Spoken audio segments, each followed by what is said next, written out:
ನಮಸ್ಕಾರ ಗೆಳೆಯರೇ, ನಾನು ಕೇಶವಮೂರ್ತಿ ಮಾತಾಡ್ತಾ ಇರೋದು. ಪ್ರಕಾಶ್ ರಾಜರವರು ಉತ್ತಮ ಸಿನಿಮಾ ನಟ, ಅದರಲ್ಲಿ ಎರಡು ಮಾತು ಬೇರೆ ಇಲ್ಲ. ಆದರೆ ಇತ್ತೀಚೆಗೆ ಯಾಕೋ ಅವರು ಹಿಂದೂ ವಿರೋಧಿ ಹೇಳಿಕೆಗಳನ್ನು ಹೇಳ್ತಾ ಅದರ ಜೊತೆಗೆ ಸನ್ಮಾನ್ಯ ಶ್ರೀ ನಮ್ಮ ನೆಚ್ಚಿನ ಪ್ರಧಾನಿ ನರೇಂದ್ರ ಮೋದಿಯವ್ರ ಬಗ್ಗೆ ಕೂಡ ಇಲ್ಲಿದ್ದ ಟಿಪ್ಪಣಿಗಳನ್ನ ಮಾಡ್ತಾ ಇದ್ದಾರೆ. ಯಾಕೆ ಅಂತ ಅರ್ಥ ಆಗ್ತಾ ಇಲ್ಲ. ಅದು ಈ ಬರೋ 2024ರ ಲೋಕಸಭೆ ಎಲೆಕ್ಷನ್ನಲ್ಲಿ ಅವರಿಗೆ ಏನಾದರೂ ಅಪಖ್ಯಾತಿ ಬರಬೇಕು ಅಂತಲೇ ಈ ರೀತಿ ಮಾಡ್ತಾ ಇದ್ದಾರೋ ಏನೋ ಗೊತ್ತಾಗ್ತಾ ಇಲ್ಲ. ಪ್ರಕಾಶ್ ರಾಜರವರೇ, ನಿಮ್ಗೆ ಯಾಕೆ ಮೋದಿಯವ್ರ ಬಗ್ಗೆನೇ, ಅವ್ರ ಪರ್ಸ್ನಲ್ ಲೈಫ್ ಬಗ್ಗೆನೇ ಹೆಚ್ಚಿಗೆ ಟೀಕೆ ಮಾಡ್ತೀರಿ?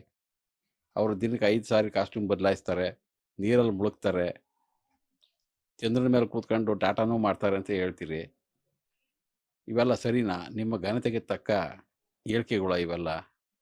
ಯಾಕೆ ಹೀಗೆ ಮಾಡ್ತಾಯಿದ್ದೀರಿ? ಅವ್ರು ನಮ್ಮ ನೆಚ್ಚಿನ ಪ್ರಧಾನಮಂತ್ರಿ. 5 ಟೈಮು ಕಾಸ್ಟ್ಯೂಮ್ ಹಾಕ್ಕೊಳ್ಳೋದು ದೊಡ್ಡ ವಿಚಾರವೇ?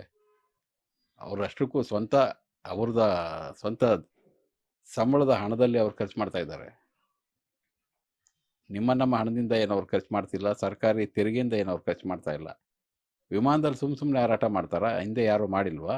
ರೀತಿ ನೀತಿ, ಅಲ್ಲಿನ ಹೊಸ ಯೋಜನೆಗಳು ತರಲಿಕ್ಕೆ ಸಾಧ್ಯ ಆಗ್ತದೆ.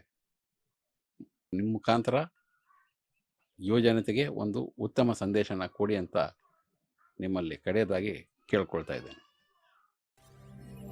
ವಿಶ್ವ ಪ್ಲಸ್, ಜನಹಿತಕ್ಕಿದು ಜ್ಞಾನದ ಜಾಲ.